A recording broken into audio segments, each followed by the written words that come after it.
I'm Dan Mitchell of the Cato Institute, here to narrate Part 2 of the Center for Freedom and Prosperity's video series about tax havens. As we discussed in Part 1 of this series, low-tax jurisdictions have a valuable role in the global economy. They facilitate the efficient allocation of capital, they encourage saving and investment, and because of tax competition, they encourage better policy in the rest of the world. As noted in the New England Journal of International and Comparative Law, tax competition serves a beneficial role. It forces greater fiscal responsibility and affords taxpayers the ability to enjoy more of what they earn. This, in turn, draws savings, investment, and skilled labor into the economy. But economic efficiency is not the only reason that tax havens should be preserved. These low-tax jurisdictions also should be defended on a moral basis. Most notably, they offer a safe haven for people subject to persecution. It's not very well understood that the vast majority of the world's population lives in nations where governments fail to provide the basic protections of civilized society. Indeed, in many cases, governments are the problem as corrupt ruling elites use their power to exploit people. Corruption often is rampant, expropriation is common, crime is endemic, and there is widespread persecution. And not surprisingly, people with money are common targets of oppression, particularly if they are religious, political, ethnic, racial, or sexual minorities. Tax havens help protect these people from venal and incompetent governments by providing a secure place to hide their assets.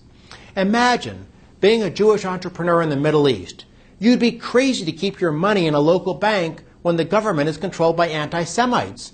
Indeed, one of the reasons why Switzerland has such an admirable human rights policy of protecting financial privacy is that they strengthened their laws in the 1930s to help protect German Jews who wanted to guard their assets from the Nazis.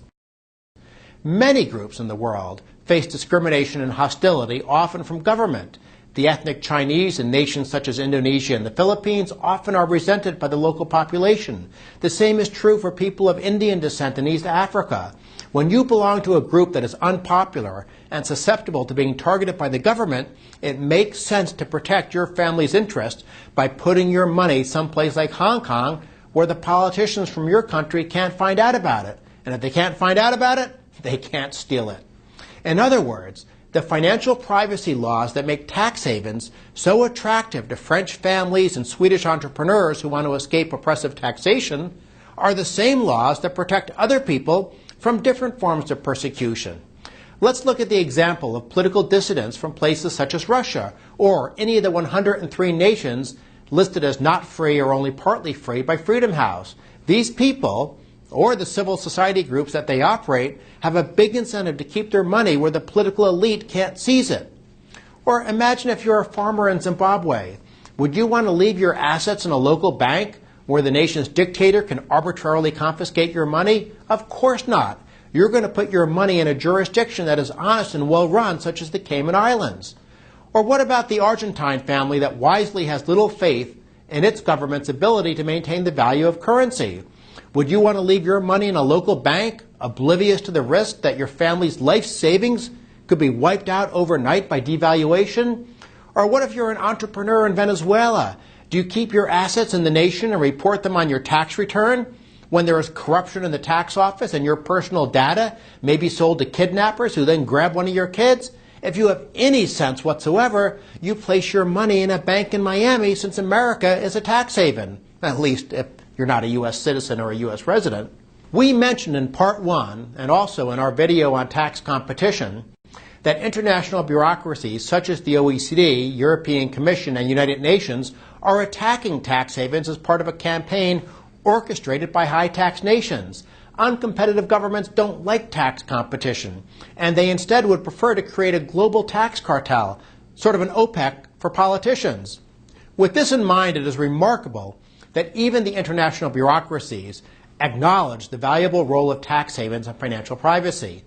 The United Nations, for instance, admitted in a 1998 report that for much of the 20th century, governments around the world spied on their citizens to maintain political control. Political freedom can depend on the ability to hide purely personal information from a government. Too bad the UN bureaucrats are ignoring these warnings and pushing for global taxation. But the United Nations is not the only hypocritical organization. The leader of the OECD's anti-tax competition project, Jeffrey Owens, recognized the role of tax havens as protectors of human rights. As reported by the UK-based Observer, Owens stressed that tax havens are essential for individuals who live in unstable regimes. Even a former Clinton-era Treasury Department official who was closely involved with the OECD's anti-tax competition campaign admitted, how far do we want to go with this information exchange and the secrecy issues, the privacy issues, and so forth, which relates to the problems of corrupt governments, of danger to your children and to individuals. That subject should be discussed. Let's quickly touch on a few other moral issues and then wrap this up. The campaign against tax havens interferes with the right of jurisdictions to pursue pro-growth policies, which is especially discriminatory against poor nations. Having no or low taxes is the main criteria for being listed as a tax haven by the OECD. Yet most OECD nations did not have income taxes during the 1700s and 1800s, which was the period of time when they climbed from agricultural poverty to middle-class prosperity.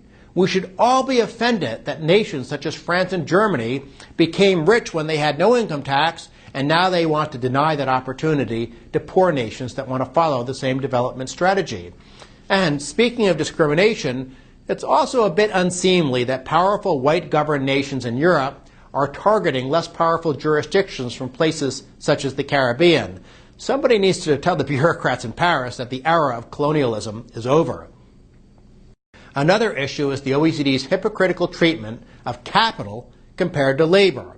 The Paris-based bureaucracy is upset that investment funds are flowing to low-tax jurisdictions, many of which are in the developing world.